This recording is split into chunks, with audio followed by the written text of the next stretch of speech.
When I was 7, my father brought home a beautiful lady who gave me a mango. That day, my mother watched me happily eating the mango while she signed her name on the divorce papers. After that, she jumped off the roof of our building. From then on, mangoes became the nightmare of my life. So on my wedding day, I told my husband, Alan Holt, if you ever want a divorce, just give me a mango. Alan pulled me into his arms. Quiet. From then on, mangoes became off limits for him too. On Christmas Eve of our 5th year of marriage, Alan's childhood sweetheart, Larissa Fenimore, left a mango on his desk at the office. The very same day, Alan announced he was cutting ties with Larissa and fired her from the company. That day, I truly believed he was the man I was meant to be with. Half a year later, I flew back from overseas, having just closed a partnership deal worth about $200 million.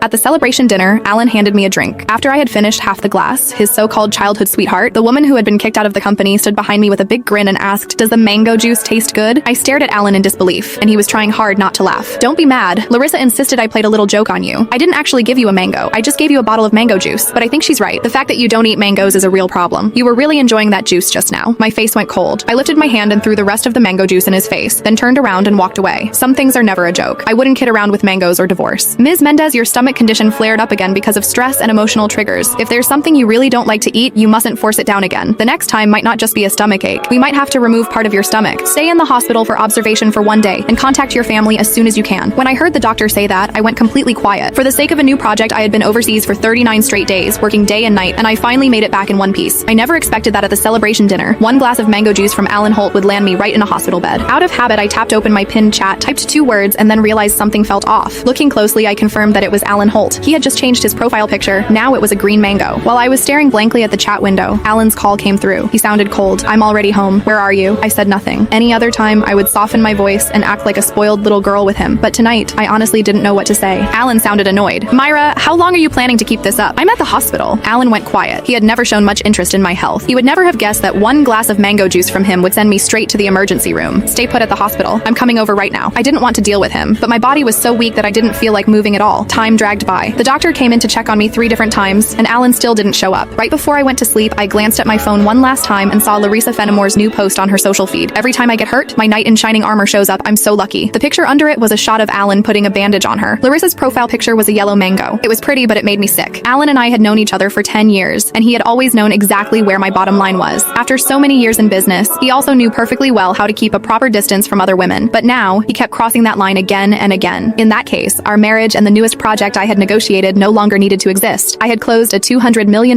deal in West Arkan that could have changed the company's future, but at that moment, it didn't matter anymore. When I woke up the next morning, Alan hadn't sent a single message or made a single call. I wasn't even angry. After the follow-up check confirmed I was fine, I went straight home to a 5,300 square foot